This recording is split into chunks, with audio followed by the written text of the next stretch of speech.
We have such a great topic. It's so relevant, especially for those of you who are out in California, or I say fire country, and fire country in a bad way, meaning that it's destroying our homes. So, Steve, welcome to the show. Hey, Welcome to the Jennifer J. Hammond Podcast. Jennifer is a licensed realtor, educator, speaker, and best-selling author. Jennifer's goal is to help you find your yay in every day. Hello. This is Jennifer Hammond, and I'm so excited. My guest is Steve Wolf, and we have such a great topic. It's so relevant, especially for those of you who are out in California, or I say fire country, and fire country in a bad way, meaning that it's destroying our homes. So, Steve, welcome to the show. Hey, thank you so much, Jennifer. Thanks for having me. It's all fire country now. The whole world is fire country. That's true, because we get them all over, even in Florida, everywhere. But I think it probably makes the news most for California. That's probably why I said that most. It makes the news most there because they have the most news stations there, the most reporters. But that's California, Florida, Texas, and Colorado. You know, that's U.S.'s big wildfire sites. So, and let's talk about so first of all, there's three things we want to talk about today. But first of all, it really impacts the real estate. Real estate values, it impacts it in so many ways. So let's talk first about fire and its impact on real estate. Sure. We're actually starting something called FIREV, and it stands for Fire Impacted Real Estate Valuation. That fires impact the values of properties tremendously. One, your insurance gets canceled because you're designated now to be in a fire impact zone. Good luck selling your house when it's an uninsurable property, right? Once we've eliminated all of the people who are relying on a mortgage, which relies on insurance, then you're left with only cash buyers, and that's a pretty small part of the market. You'd know better what that stat is. But if you could only sell to cash buyers, you're not going to get your price. And that's because of, fire danger. If you have bought a house that has, a $5 million view because you're looking out over beautiful scenery, and now there's a fire on the far mountain, and now you're looking at this big black burn scar, you're not going to get your $5 million, right? You just lost a couple $1 million of valuation on your home. And I don't know what that translates to in commission lost, but it's something. Well, and the same thing I was going to say with the smell. I mean, I think a lot of people overlook that even if you're in the region, it may not have touched your own property, but it could touch it in so many ways. You just talked about the view, which is really important, and the insurance part of it that's important. But also, it's amazing. And it not only the smell of the burn, but a lot of times the chemicals that they use to put it out. Yes. So it can really impact the value. So this is a huge problem, and we need to have solutions, right? Right. We need to be able to, there's a bunch of things that we need to do, Jennifer, right? We need to do, pre-mitigation work to reduce the likelihood that we're going to have fires. We need to impact human behavior that causes these fires, right? 90% of these fires are caused by human moronity, right? I'm going to go burn my trash in this 80-mile-an-hour wind, right? And then, 100 homes are lost. Clear out fuels from areas where you don't want there to be uncontrolled fires. Don't start fires on times when they're likely to get out of hand. Develop new technology for suppressing these fires so that when a fire does start, we actually have a tool that's newer than 8,000 years old that we can use to put the fire out. And then learn from each fire so that you reduce the likelihood of the next one. So there's a lot to be done, and there's probably more steps than that, but those are the ones that come to mind. Well, and I think I like that you that you have ones that come to mind right away, because I think for some people, when something happens, and the hurricanes are very similar in that people are just so devastated that they kind of freeze and they stop thinking about solutions. And even what you just said before about, things that you can do beforehand. So first of all, we can do things that are beforehand. So, and I don't know, where would you like to start? And it's not just what you could do, right? It's actually a community issue. Right. Because if I, like I did yesterday, I hired some kid to weed whack all the crap growing around my house. I said, make sure I have a 30-foot perimeter around my house where there's, nothing flammable. I don't want dead weeds, dead trees, whatever. Get it all cleaned up. And he's actually out there doing a pretty nice job right now. Good. But if I do that and my neighbor doesn't, then when their house catches fire and the breeze turns their house into an ember cast coming towards my house, I'm still at pretty good, likelihood of losing my house. So this is actually something that communities need to do.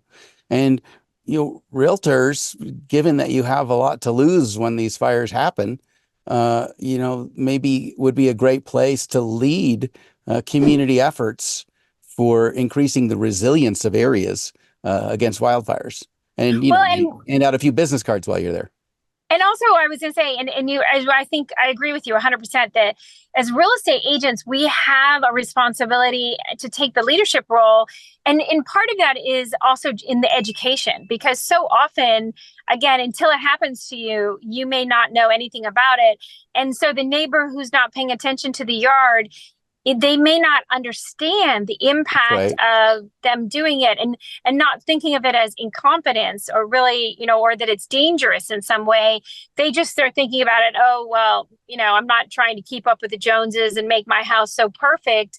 Right. And yet, oh my gosh, they're the ones who are causing a problem. So part of it is education. And then also part of it is coordinating the neighbors so that everybody's communicating. Because so often, especially COVID, I think did this to us a lot, where we all individuate and we hide in our homes.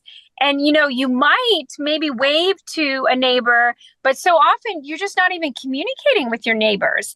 And so I think it's so important to get that communication in a community and find out what is needed, wanted, but also start proposing those solutions. So let's talk about solutions. Okay, I got a nonprofit for you to start. You can start it with Real Estate Friends, and it's a wildfire mitigation program where you could disseminate information to people whose homes clearly need some mitigation, right? And say, and if you can't afford to do this work, or you don't have time, you're too busy, we've arranged with the local juvenile courthouse for kids who threw a beer out of the car or something, who have to work some community hours, to come to your home. We'll supervise them, and they'll cut down the shrubs and they'll trim up the branches so there's no branches, closer than 8 feet to the ground, to create ladder fuels and these things. And you could actually, it's not skilled labor, right? So you could actually create a program where kids or adults who have to work off some community hours could do that by beautifying neighbors and making them safer. Win, win, win. I love it. I think that's a great idea. Sponsored by the Tampa Association of Realtors. Exactly. And I think that's the thing is most of these things I find are really good, especially if you do them in a local area, so that you start with home. And they're hard if you start them on the national basis, but when you start them at home, and even just a neighborhood watch, like if you start in this one particular neighborhood and you get everybody kind of getting together, whether you get together for a little potluck, and then you talk about, hey, these are the solutions. So who's willing to take on the marketing? Who's willing to take on this part? Who's willing? And figure out how you can all pitch in. And honestly, it's one of the best ways to create a community, because then your neighbors a little better. Yes. And then they're there for you. I hate to say, when the disaster strikes, you've got people that you can count on. There's nothing wrong with that. Right? Yeah, and then you build that model locally in Tampa. You figured out what you liked, what you don't like. You write it up, you create the blueprint for it, and then you bring it over to Jacksonville, and you bring it to Orlando, and you scale it, and then eventually you have a program, nationally, where you're getting to impact people's risk level and reduce it. And that would be beautiful. I was just thinking about you're called a real estate agent, right? So I worked in Hollywood for a long time. If you have an agent, that is someone who represents you and represents your best interests. And typically we think of realtors as people who, I represent a buyer or I represent a seller. But your title is actually real estate agent, which should mean that you represent the land. You represent the real estate. And what you're simply doing is transferring stewardship of that land from one owner to the next. But your long-term client is the land itself. Does that Yeah, it resonate was for funny because you? I spent so much time with Native American cultures, and it's so beautiful because they always talk about what is the impact on the land 7 generations. Yes. So not just what happens now while I'm owning this property, but how do you caretake this land for future generations, and how Right. can you create systems and create community so that people are educated, they understand it, they understand also how to caretake it. I often think about that. I have an online class for home buyers, and I used to call it my first time home buyer class. And then I had so many people go through it, and they're like, oh my gosh, I bought so many homes and I didn't know half this stuff. And, Wow. and a lot of that comes down to the fact that, where do you get that education, to take care of a home? Where do you know that you have to, change your filters and make sure if you have a Get your fireplace, did you septic check tank on pumped that? And out, right? you're exactly all these little nuances that you accepted the home, but then did you ever get like a real caretaker's manual? Like, what do I do seasonally? Should I be looking at if there's a rainstorm or this storm, or if drainage starts to change? Or, I mean, there are just so many things that you are, and I agree with you. You are a caretaker, and for me, that's part of the reason that I host the podcast, and that I've done the radio show on Sirius XM, and I have a TV show, And I saw you on Newsy the other day. Great segment. Yeah, I've done so many, and I do every single week. I'm always, whether it's a 3 to 5 minute segment or a 30-minute segment, I'm always trying to get the information out there. So not only that real estate agents themselves are more educated and understand more and are empowered to help their clients, but then also directly to buyers and sellers. How do we as a community become more connected, become more responsible, and find solutions? And the more that we communicate and work together, we can find solutions for anything. I was interviewed Totally. on something recently, and they said, "Do you think there's a solution for everything?" And I said, Yes. "I do. I do." Yes. Yeah. It might not be, as effective or optimal as you want it to be, but you can Right. always make situations better. And, Exactly. and I loved the work of Viktor Frankl. He wrote a book called Man's Search for Meaning. And he said, even when you can't change the circumstance, you can change how you feel about it, what you think about Yep. it. And and that, in your own heart, in your own mind, can make things better. So there's no one who doesn't have something to give, even if all you can give is a smile. I agree 100%. So let's talk about some more of those solutions. You had talked about, you have these amazing fans that can put out fires. Will you talk about that more? Yeah, sure. So you talked about, a lot of, climate related things being like hurricanes. And for me, hurricanes were not something that I saw as scary, but something that I saw as inspirational. Because I see a team of wildland firefighters go in, with axes, with shovels, with other medieval gardening tools. And I thought, man, these guys are just so outnumbered, outgunned, outarmed. That fire's just got all the power and they got none. If we had the power of a hurricane, what could we do to that fire? We could knock that fire back on its butt, right? And so this is just really from talking to firefighters and asking them, I said, like, what's it going to take to get this fire under control? And one of them told me once it would take a hurricane. And I thought, you're damn right it would. And I'm going to bring it. So what I did is I started to use my background as a Hollywood special effects coordinator. I was working for Tom Cruise and James Cameron and doing all types of mechanical effects, wind, rain, snow, fire, whatever.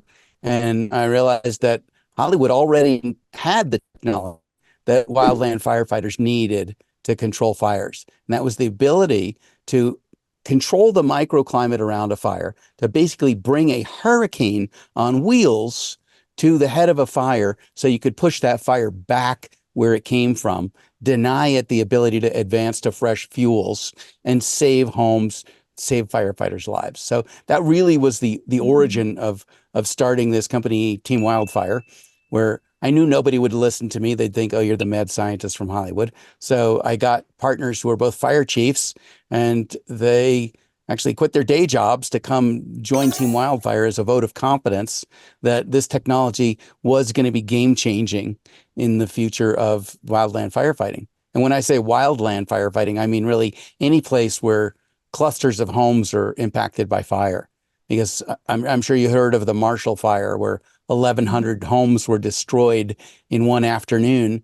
Was it in the middle of wildfire season? Yes, it was. New Year's Eve, because right now any day is the middle of wildfire season, because wildfire season's year round now. But when you saw, how helpless these teams were against the wind, you realize the power of wind and its influence over fire. So if they say fight fire with fire, okay, then fight wind with wind, and fight wind-driven fires with wind-driven suppression. And so that's really, how this whole thing came about. In the last year, we've raised about $4 million. We're building various iterations of prototypes. We built 3 little ones, and now we just paid the contractor to build the big one, which is like 100,000-pound truck equipped with jet engines off of Learjets and giant pumps that can put huge amounts of retardant into the exhaust. So you can actually push back a fire with 200-300 mile an hour winds, and those winds are laden with fire retardant. Fire, I know the physics. Fire doesn't stand a chance against that. And it doesn't mean that I can get out and I can put out, 1,000 miles of fire at once. But it means that if we prioritize like these communities, these hospitals, these nuclear power plants, we can protect individual goals, what they call values at risk. And then as we expand our capacity, we could protect more and more stuff. So it's probably obvious, but I'm really excited about this. And, I know you end your show with a yay. It's not going to be hard to get one out of me because I'm yay all day. Well, and I'm so excited because I think that every time we talk solutions, it gets me excited to say yay, because we so often, I hear people just talking the problem, and they're not looking at solutions. And I'm so excited because you're so solution oriented for real estate, for fires, for anything that, can, even communities communicating, we can find ways to solve that. So I want to make sure that people know how to get a hold of you if they want to be a part of the solutions. Yeah, because, either you're a part of the solution or you're a part of the precipitate. Okay, it's a bad chemistry joke. But we're at teamwildfire.com. And at teamwildfire.com, you can read about the technology that we're developing. You can see videos of us actually blowing out little fires with these jet engines in our inaugural tests. And you can click a link there to a podcast that I host called The Fire Break. And maybe you've got an idea about something that we could do to add to this solution of making communities more resilient to fire. And then you can come on the Fire Break podcast and you can tell everyone else about your great idea, because, ideas really, they have to be pollinated. They have to be shared. They have to be encouraged. And so the bigger of a community that we can build around solution-oriented ideas, the more likely those ideas are to be successful. Right? I agree. When one guy says, "Oh, we're going to go to the moon," good luck getting there. But when they enlist the president as their spokesperson, when they enlist NASA as their organizational matrix, boy, now all of a sudden you got 60,000 people working on the same problem. And guess what happens? You get a man on the moon. So we know that with the right motivation and organizational structure, anything is possible. And getting these mega fires under control is just one more little checklist on that box. Absolutely. And I love it because we're just focused on making the world a better place. And I love that. Thanks, Steve. So, we're going to end with a yay. So you ready to lift your voice and say yay with me? I'm ready, Jennifer. Give us a countdown. 3, 2, 1. Yay! Hi, I'm Jack Canfield. You may know me as the co-author of the Chicken Soup for the Soul series. And if you want more help in getting from where you are to where you want to be, I want to encourage you to listen to the Jennifer Hammond Show